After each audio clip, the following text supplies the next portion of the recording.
It is really unsettling to have to deal with somebody that is a difficult personality who, whenever they get overwhelmed or upset, they're like, nobody ever listens to me. Like, rah. How do you respond to that? You're going to pose questions for them. I never listen to you. I want to make sure I understood that. I never listen to you. Is it that you feel that I never listen to you? Or is it that I actually objectively never listen? Holy cow. How do you respond to disrespect? A lot of silence. They're wanting a reaction. So if somebody says something disrespectful, you give enough silence to make sure that it's a little awkward. And then you're going to say something to the effect of, that's below my standard for a response. How do you handle someone who's gaslighting you? There is one simple phrase that I use that whoever's listening can use over and over.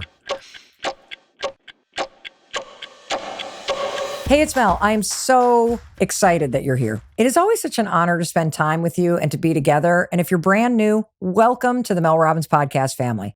I also want to take a moment and acknowledge you for taking time to listen to something that could truly help you live a better life. And I love what you and I are going to be talking about on today's episode, because we're going to get to spend some time today with the incredible trial lawyer, Jefferson Fisher. I wouldn't be surprised if you've actually seen him online, because every single day, millions of people watch the videos that Jefferson makes from the front seat of his car in between his court cases and meetings with his clients. Jefferson's strategies for handling belittlement, gaslighting, fake apologies, toxic behavior, and difficult conversations are game changers. Boom. He is so good. I'm so excited. So let's get into it. Jefferson Fisher, I am so thrilled you're back on the Mel Robbins podcast. Thank you for having me. And congratulations on your new book, The Next Conversation, Argue Less, Talk More. Thank you very much. I'm very proud of it, very excited to help a lot of people. Well, I can't wait to dig in to the topic of how you can communicate effectively and hold on to your power, particularly when you're dealing with difficult people, challenging situations. But before we get into the tactics, can you just talk to the person listening? And if they take everything that you're about to teach them from your new book and they put it to use in their life, what are they going to experience? They're going to experience a sense of control in knowing who they are and who they want to be. And by that, I mean, they will have a sense of control if they can stand their ground in that next conversation. They can handle that difficult, toxic person in their next conversation. And even more so, they'll be able to navigate who they want to be and where they want to go in their life simply by the words that they say next. What I love about your work, and the reason why I'm so excited about your book, is because it is really unsettling to have to deal with somebody that is a difficult personality. And I want to invite you, as you're listening to the conversation today and getting to spend some time learning from Jefferson, I want you to think about someone in your life that is really difficult. It might be an ex-spouse and you had a contentious breakup or divorce and you have to deal with them because of the kids. Maybe it's your mom or your father-in-law or a brother-in-law. Maybe you have an issue with a child or a boss at work, just like tension, frustration, grudges, like all these things that can really make the dynamic challenging. Because I know that everything that you're going to learn from Jefferson today is going to help you hold on to your power whenever you are going to need to deal with this person. And one of the things I'd love for you to just explain is, how did the experience of being a trial lawyer really prime you and your expertise in being able to deal effectively with somebody who has a challenging personality or is argumentative? Like, how did that shape you in the way that you approach this? I love that. Well, this is something you know very well about. That is, these difficult personalities, when you talk to them, it's often, they're only difficult because they have a fear, an insecurity, a need. So instead of seeing it as a conflict, you see it as a bid for connection. They are wanting to feel like they can be heard, that they're important. What they say is somebody can acknowledge and care about it, versus always having a poke and pride. So when I'm cross-examining somebody, a lot of these techniques that I use has to do with, one, I understand that just because they say something doesn't mean I have to swing at it. Just because they throw a ball doesn't mean I have to swing. You just let the pitch go by. Nobody can make me say anything that I don't want to say. The same way, I don't have to respond even if they send a zinger at me. So there's that sense of control of, yeah, you can say what you need to say. That doesn't mean I need to say what I want to say.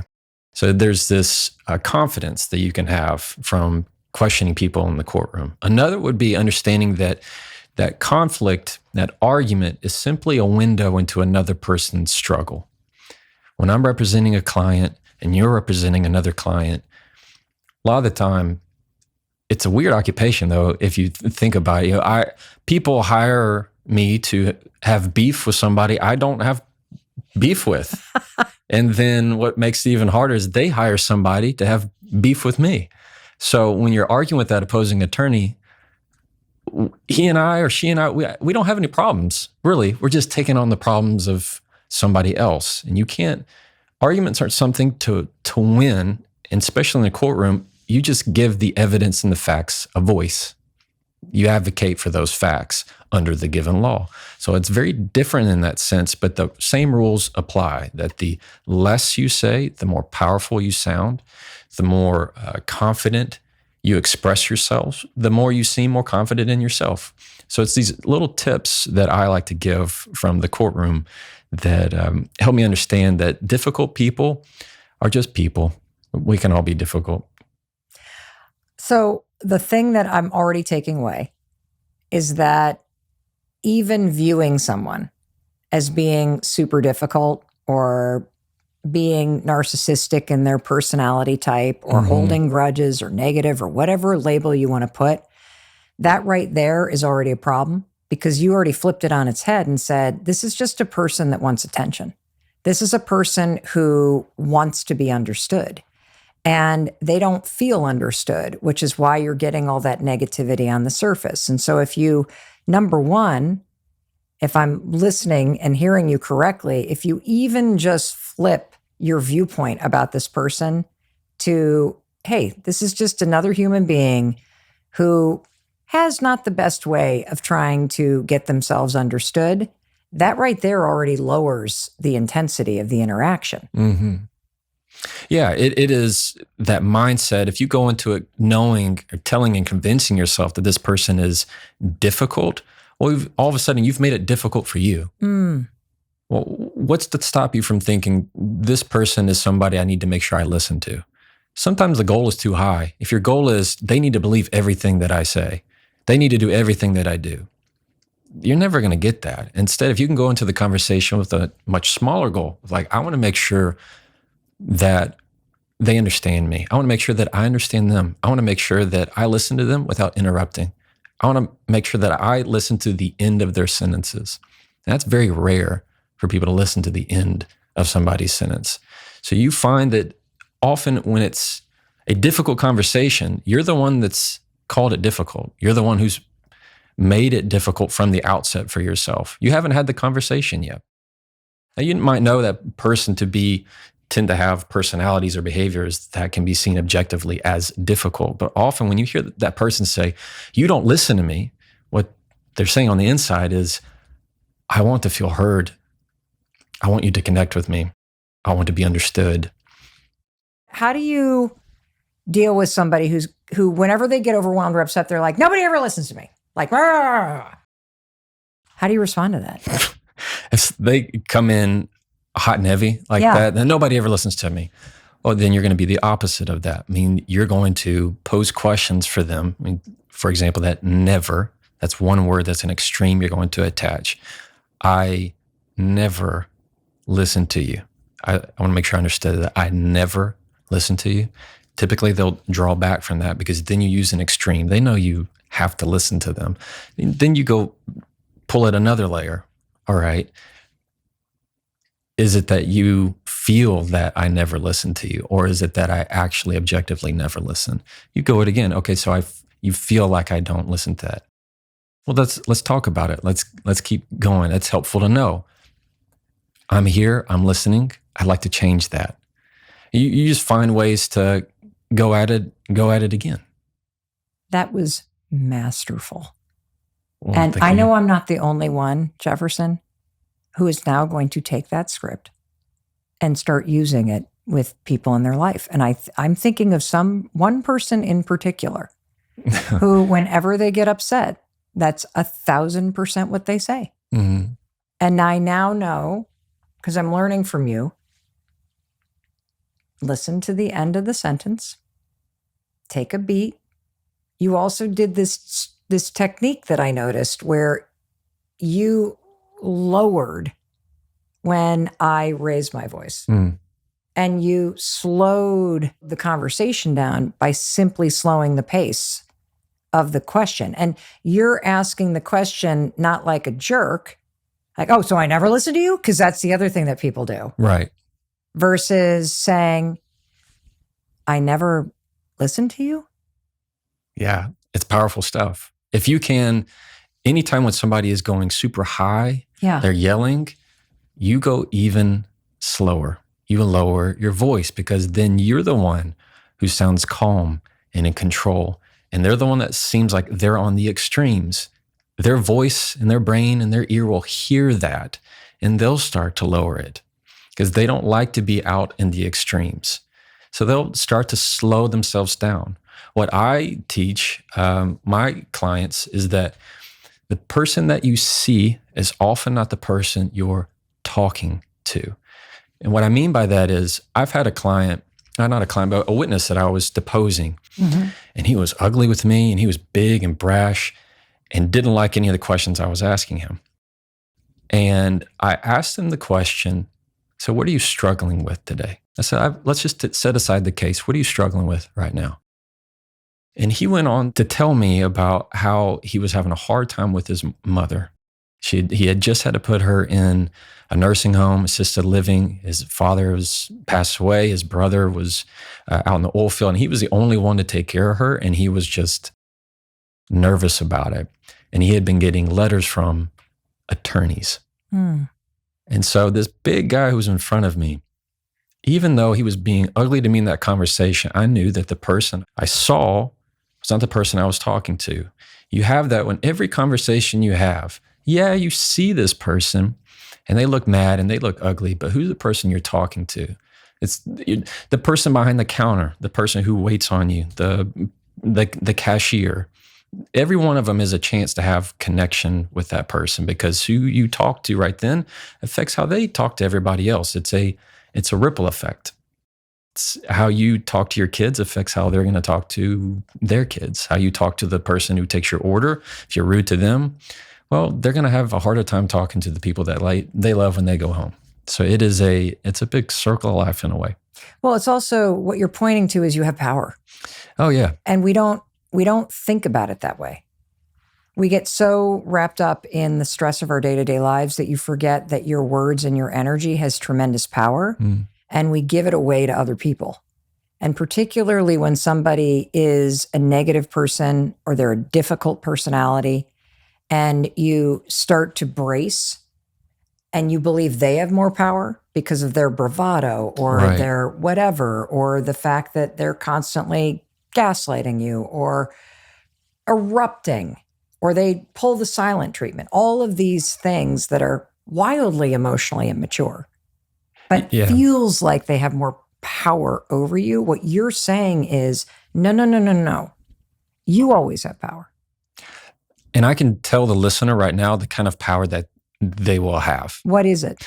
So I've had people, one of the ones recently I had was, there was a wife who emailed me and said, I had an argument with my husband last night, and I used one of your phrases, and that was to de-escalate a conversation or argument. I could have done better. She said, without hesitation, he said to me, I could have done better too. She said, in our 18 years of marriage, he's never said that to me. Just little phrases that you can find to de-escalate that. That's true power that you can have in a relationship.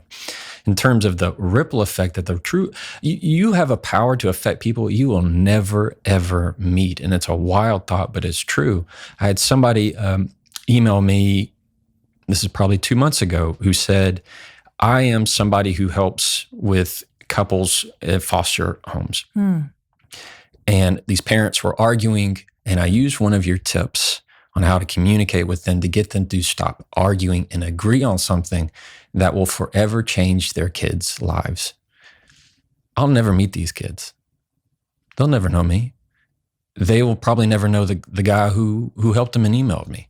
But it's just little things of what you say today will truly change the future of other people you'll never, ever meet. People who have autism who can now make friends just by how you say certain things and how they can communicate. It's everything about you can be compressed into what you say next, and it's a beautiful thing. What was the phrase that you are hearing that has someone with autism communicate better? They weren't sure exactly how to talk to their friends. They were always afraid that they were always left out of it. And so it was this mindset that I tell them is, you just weren't supposed to be there. And that's okay. You weren't supposed to be there. And that mindset, this father told me, helped his son understand if he wasn't invited, just meant he wasn't supposed to be there. And that he found different ways of going, well, this is where I need to be, and finding people who wanted to spend time with him. But he was feeling really hurt that he wasn't getting invited to that party or that thing. And so it's this mindset of, that happens, it's okay. You weren't meant to be there. You were meant to be somewhere else. And that made them feel that he could make time for friends who cared. That's beautiful. Yeah. Really beautiful. So what was the phrase that helped the parents stop arguing in the foster situation? Is this something we have to agree on? So a tip that I use is this something we have to agree on? Usually it's not. That stops arguments. It doesn't matter what the topic is. If you find that you're yang over the small stuff, the little things, that often leads to the biggest arguments. You'll get in these big arguments and go, how did this even start? How do we even get here? Often you can put all that to rest when you just even ask, is this something we have to agree on? If it is, you can ask again, is this something we have to agree on right now? So there's a timing element too, because often people push arguments on you when you're not ready. They'll push conversation on you when you're not ready. You got 5 minutes? What they really mean is, hey, do you have about 48 minutes for me to tell you about something that you have no time for and your brain's locked into something else? And so it's they often push their own timing on you. So part of that standing up for yourself is defending your own time perimeter. Can you give me me an example? Sure. So let's say you and I are choosing, let's say the best detergent. Okay, I don't know. That's just the first thing that came to mind. So let's say you're standing in the aisle at the grocery store and you grab detergent and your spouse then questions the detergent. Yeah. And these are these little things that become big things. And that's what happens. Typically your biggest arguments stem from the smallest little inconvenience, especially if you're married. And you're saying that you're standing there in the grocery aisle and you say, do we have to agree on this right now? Exactly. Is this something we have to agree on at this moment? Right now? And they go, no. No, it's not that big of a deal. Yeah, but in that moment, if you're not thinking about it, you start getting worked up. And what I love about it, though, is it's a very kind way to cue someone else that they're pushing an argument on you. Absolutely. What is the best way to handle the knock, knock, knock, you got 5 minutes, and you know that with this person, it's 48?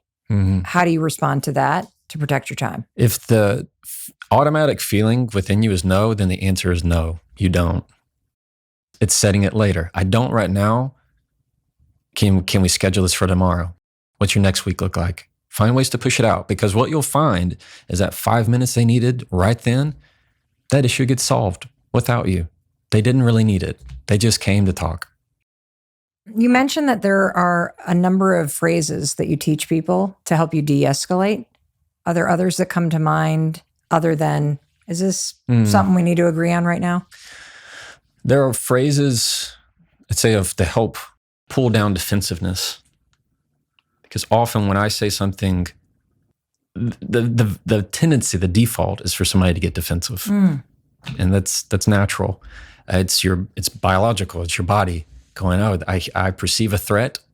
I'm going to send it right back. That's what fight or flight is in that element. The fight is, I will throw hard words at you. I want words to hurt you. Or if you're running from it, it's I got to get out of here, slam the door. I got to hang up, finding different ways to de-escalate situations. And what I like to tell them is, you tell them what you learned. So after listening to you, I learned that this topic is important to you. Or you tell them that they've been helpful. That's helpful to know. Simple as that. Or you tell them what you agree on, using the word agree. That does not mean you have to agree with what they said. It just means they just need to hear that word. In other words, instead of focusing on the content of that conversation, it is, I agree that this is something we need to talk about.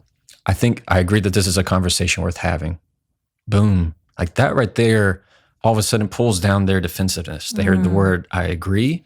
They heard that this conversation is worth talking about. Great. They don't have to continue to push and feel defensive about it. They don't have to keep proving to you on something. It goes back to your earlier point that it's a person that doesn't feel like they're being heard. Exactly.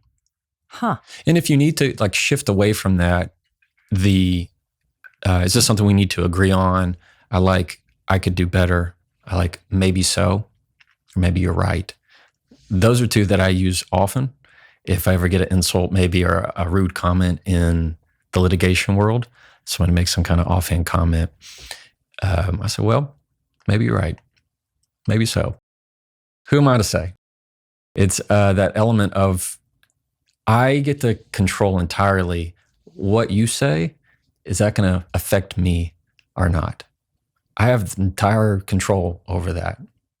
You forget that because, what people say, it does have an emotional impact on you. You are going to react, but you get to choose how you respond. Yeah, especially if you always pick it up and carry it. Yes. So when it comes to taking things personally, yes. For example, a quick tool for that is, what I tell myself is, I'll just say, put it down, Jefferson. When I'm taking things personally, I'm picking up what nobody has asked me to carry. I'm choosing to carry it. And before I know it, I can't even carry it anymore.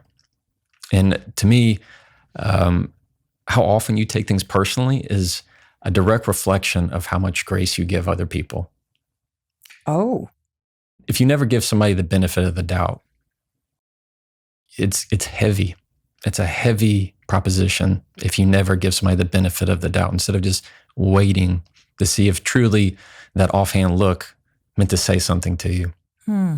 We recognize it as that, I thought you were mad at me. Yeah. And You immediately internalize it and you have no idea what's actually going on. Yeah. You pass by somebody in the hallway and they didn't say hello. You go, oh, they must be mad at me. No, they were just focusing on other things in their life. How do you handle somebody that kind of belittles you? They're like picking on your weight, or they're constantly like, are you still single? Like, like people, like especially people that you're close with, have a way of belittling you. Right. What do you do in those situations? When somebody is belittling you or giving you a insult, that hurtful comment, you make them repeat it, because what they're hoping to do in that belittling comment is get that reaction out of you. And instead, you find a way to take all the fun out of it.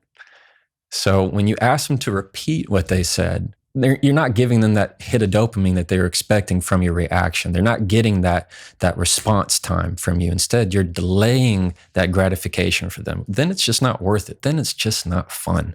And so when you ask them to repeat it, to say, I need you to say that again. I'm thinking of like using this with a couple people in my life. Yeah. We need to role play this. Sure. I'm trying to think of a scenario. Like you just said right there, you're still single. I need you to repeat that. Yeah. So exactly. I'm not going to want to say that again because now that spotlight is on me. And then also what you lead up with that is you ask questions of intent. For example, did you say that to hurt me? And now it's this mirror that they feel like, why did I say that? Oh, okay. And then they start to backtrack. Then you don't have to say anything. But if often I can just repeat what they said. So if somebody says to you, oh, so you're still single? I need you to say that again. Most likely they're not going to say that again. But if they do, then you can even repeat what they said. I'm still single. That's what you asked me? And all of a sudden they realize this isn't fun. They're not going to ask that kind of thing again. Wow. Or you just ask that question of, did you say that to embarrass me? Did you say that to offend me? Oh, no. I didn't say that. What I meant was, and all of a sudden they're backing away because they know you're going to stand your ground. Wow. This is like very eye-opening because I can see both situations where I need to use it, and I can see situations where I probably say things, and I'm thinking particularly to my adult kids, that probably feels belittling. I can think about like our daughter out in Los Angeles, and every time I see her, she's wearing a piece of clothing that I don't recognize. And so I think to myself, and oftentimes I will say, is that new? And I'm thinking in my mind, where do you get the money for this? Like that kind of thing. And then she's like, yeah, I thrifted it. And there's this little tiff thing. But if she were to say to me, if she was to ask you, are you trying to embarrass me? Yeah, exactly. Are you trying to insinuate something? Are you trying to say something that you're not wanting to tell me? Because you're right. The question is what I'm saying on the surface, but what I'm actually accusing her of is not being responsible with her money. It's that mirror. Yes. Yeah. Yes. And so it takes away the power of their insult.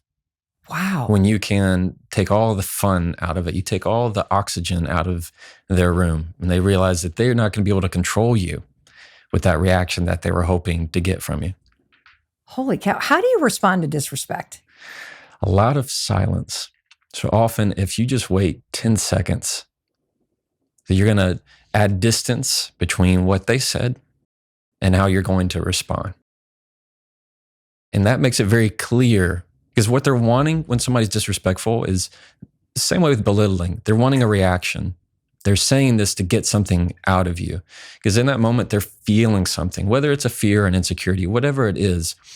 You're understanding you're not going to deliver on that same plane that they are. You're not going to be on that same level.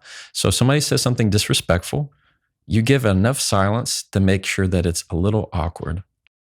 And then you're going to say something to the effect of, that's below my standard for a response. And then all of a sudden, they feel like the dynamic has been flipped. That's below my standard of respect. Something as simple as that. All of a sudden, you're now making it clear that what you just said was beneath me. And I don't respond to things that are beneath me in that way. And so now you're taking control of it. Now you're leaning into it. What they thought was meant as a disrespect, they're now understanding that they're in the wrong place. What do you do? I was with somebody yesterday who had just visited their mother. And I said to her, like, how did it go? And she said, well, it was fine, but it's my mother. And the thing that drives me crazy is she is extremely disrespectful to anybody that is waiting on us at a restaurant, like so much so that the owner came over and said something to her. Is there a way to respond when someone else is throwing a fit or is being disrespectful? You know what I mean? Like somebody's getting testy at the airport and they're with you. It's not a complete stranger. Is there something that you could say to somebody in that situation? Depends how your relationship is with that person. I would advise that whoever they're disrespecting, you don't join in it and you make it clear that that is not your behavior. So you're going to be the person that is kind to this person. So I've had it before. My grandfather came with me to Walmart. This is a terrible time. And he was in a bad mood, and he was crotchety to everybody we talked to. But I was the one that was, thank you so much for helping us. I appreciate it. Thank you so much. Being overly, hey, I understand. Thank you. Making that eye contact with this other person. If this other person's not having a good time. And then you have that conversation. I had to have that conversation with my grandfather. And how did you do that? I had to put a boundary, a very firm boundary of, if this is the way you're going to talk to people, I can't come with you. If you don't change the tone in which you're talking to people, Papa, I can't come. And so it was, what am I saying? You're not being respectful to people. Yes, I am. I would not be telling you this if you had been respectful to people. And it's just having this conversation where they need to, it's the people you love, and often you have to be their biggest mirror of protecting them also for how other people see them. And so I love my grandfather. I want other people to love him. And that means I also have to make sure that I need to prepare him in a loving way of being very direct. If this is how you're talking to people. Has he changed? He has. Wow. We also just don't go to Walmart. So Oh my gosh. Do you have strategies, Jefferson, for dealing with your own emotions when you're dealing with somebody who's got a very difficult personality? My breath. It is crazy to me how your body controls what you say. Like when you are feeling threatened, it's maybe you say something that challenges my credibility, or I feel undermined. My body says, I feel threatened about this. There is a threat. I need to do something, either defend myself or get out of that situation. Mm-hmm. And when it turns to the fight, I will hold my breath. Why? Because your muscles are getting tight. They're ready to react. Your shoulders go tense. You feel it in your ears. So that's why if you're not breathing, you will say things that are louder. You will yell because you're trying to make the threat go away. But if you breathe, well, I say a conversational breath, you take that, let your breath be the first word that you say, then you're going to have a lot more control over what you're going to say next. So in terms of regulating my emotions, it is simply knowing that I can't control anything that they do or say, mm-hmm. but I'm the one that can control everything. Silence can never be misquoted. So it is often a lot stronger to say nothing at all than to send that one little thing that you think is going to win it.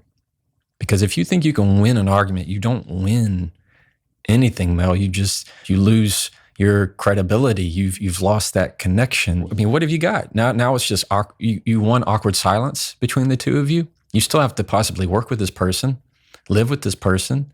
You've now just made it really awkward for the next a few days before you make up. So you find ways to always just kind of control your breath and your shoulders. And shoulders, like pull them back? No, you're putting them down. Often when you have your shoulders next to your ears, it's tension, makes you cranky. Well, what's interesting about all your techniques is it's literally about saying less and understanding that you can't ever control what somebody else says, thinks, or does, or what their emotional reaction is going to be. All of the power is on your side of the table. And using your breath, using distance, using a technique of saying less so they have less to work with. Yeah.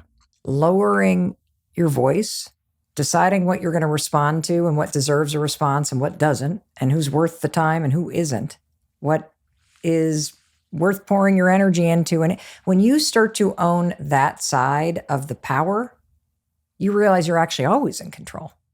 Yes, absolutely. The first thing about standing up for yourself is knowing when to do it, because not everybody's worth getting out of your chair for.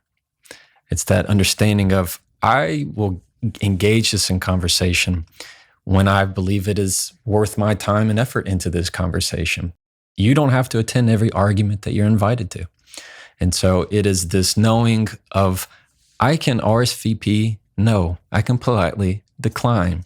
I don't have to attend if I don't want to. It's we've all been in those meetings where the person who says everything in the meeting is often the person who knows the least. Me. That's what I'm realizing. It's the person who's least like in the know of what's happening in the heart of that company, versus the person who says less is often the person who's the most confident, because confidence is very quiet. Insecurities are very loud. There is one simple phrase that I use that whoever's listening can use over and over. I see things differently, or I remember things differently, period. And you can say that phrase as often as you need it. Somebody wants to come at you and they're gaslighting and trying to challenge your truth. I remember things differently, period. They want to do it again because you're not going with them. I remember things differently. And in my world, people who are trying to gaslight are trying to be the laser and you the cat. They're just trying to make you go certain directions everywhere but the truth. To avoid gaslighting, you just need to stand still and stand firm. I remember things differently, period. That often will do everything that they don't want you to do because it's just not giving them the power. You feel like just because they dug a hole, you have to fill it. It's just let them dig their own hole. Let them fall in it. Let them step into it. Too often you have this, you ever been in those arguments where the person goes, wait, and they have to go the whole timeline of everything? No, you said this, and then I said this, and then so-and-so came and remember the water that came and they spilled that, and they want to go through this entire timeline. When they do that, often they will tweak that timeline to present the facts most favorable to them, expecting you to say, yes, that's exactly what happened. I remember things differently. You don't have to explain that. You don't need to justify that because they're not going to ask you for it because you're just not going with them. When somebody says, well, I guess we just have to agree to disagree. Yeah. Which always sounds a little passive. Is there a response to that, or is that just one of those things that you let hang in the air? I don't like it when somebody says, well, we can agree to disagree. I open it up, say, it's okay to disagree with me. You can disagree. It's like you have to give permission. Sometimes people feel like they can't disagree with you. So open it up to give that permission. If you disagree with me, I want to know. I want to know. Now, that doesn't mean you have to come to the same conclusion. Often you can talk different ways of how you're going to disagree with somebody. If I have a different perspective, I tend to lean differently. Something that just says, yeah, I hear what you're saying. I have a different approach. I tend to have another approach. And so it's a matter of, I see your path of getting there. I see my path of getting there. As long as you're not talking about the other person of you are X, you're so X, it's that whole separating the person from the problem. I love this because there's somebody in my family who just loves, like, you know, the kind of person that just loves to poke. Yeah. They love to just say something controversial. They love to just kind of throw a zinger of a opinion out there. And it's so offensive or like, that you kind of stop and think, you don't even believe that. Right. Like you're just looking to get a rise out of somebody.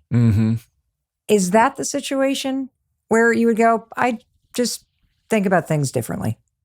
That's certainly one. You could easily say, I tend to have another approach. I think differently about that.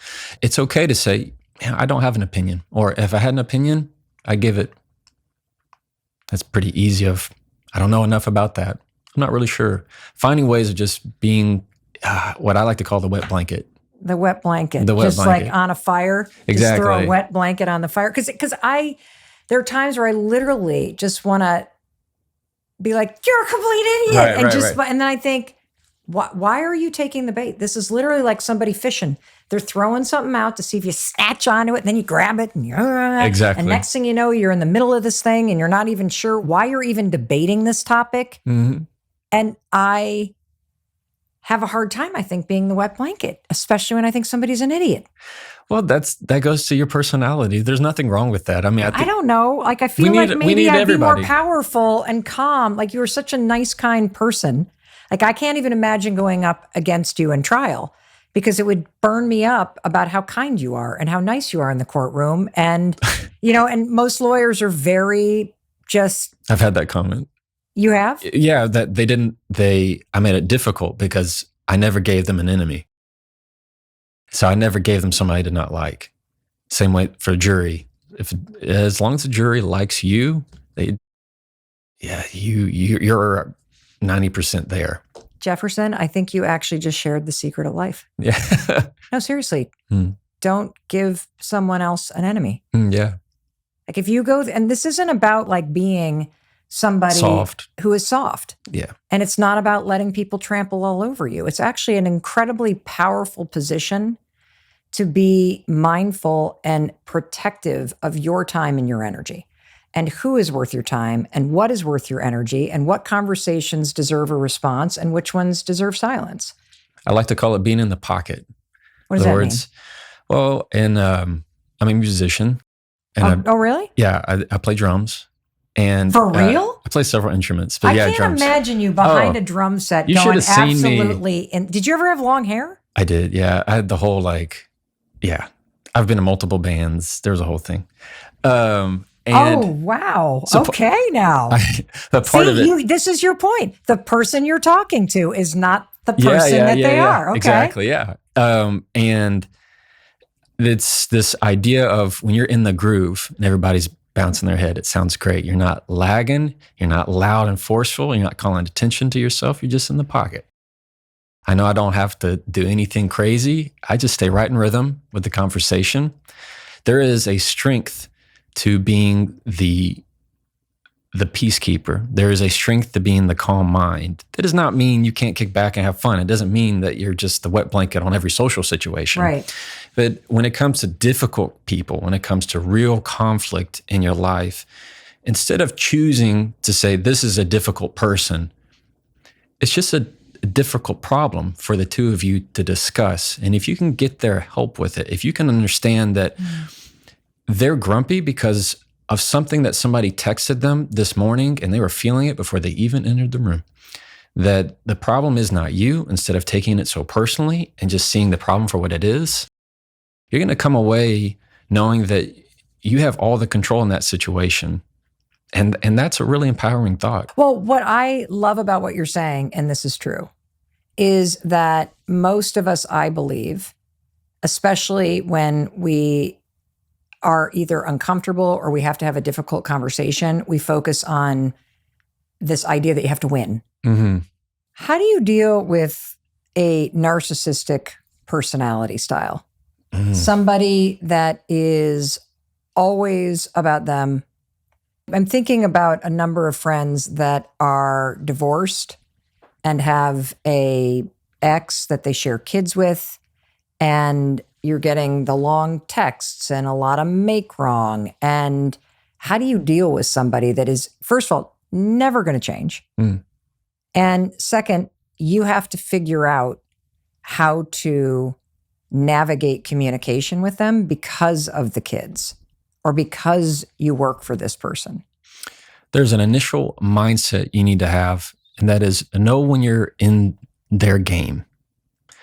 It's a game of either praise or provoke.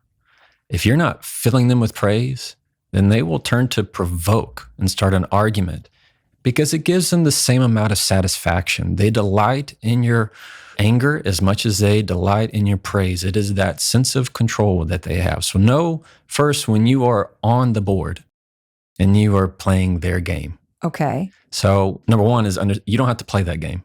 Okay. You do that by two, adding as much distance as you can. Don't feel like you need to have this rapid fire text exchange. They text, respond the next day. You need to wait.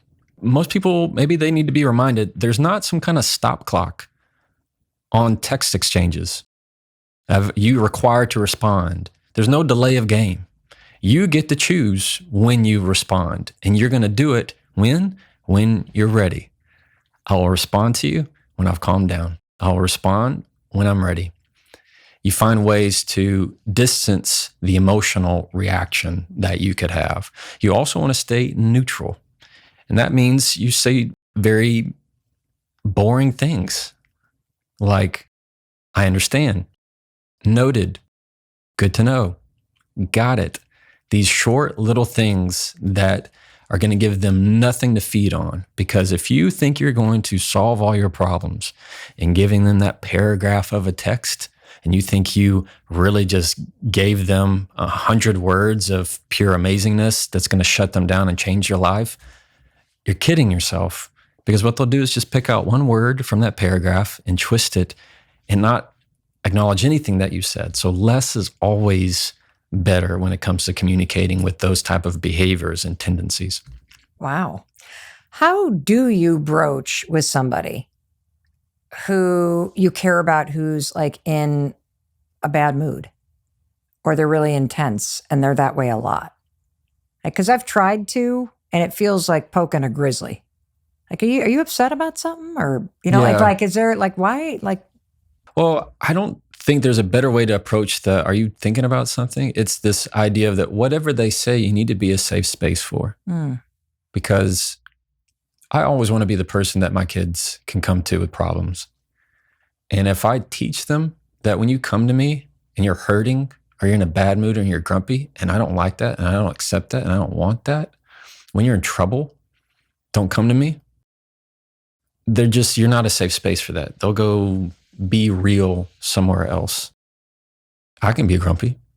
I can be in a bad mood. And so often you have to remember that when you're talking to somebody that's a spouse or a kid and they are grumpy and you poke that bear, they should be in the safest space of their life to be able to tell you, the person who loves them, how they're feeling genuinely, authentically.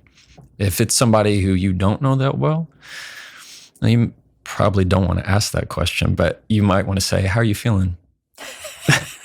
But I'd be careful on the assuming that they're feeling a certain way. Now, if we want to tweak this and say, what if somebody sends you something that's rude, like a rude comment, you read an email and it's rude, the kind of thing that you're like, I can't believe this. Can you believe that somebody would send this? Hey, so-and-so, come here. Look at this. You see what they read? Can you believe that? It's did you mean? Did you mean to sound rude? Did you mean for that to sound disrespectful? The did you mean is always a great tweak, and you can use that as well. Did you mean? Did you mean? Did you mean for that to sound so harsh? Did you mean to teach us all how to be better communicators? Yes, I did. Yeah, I did.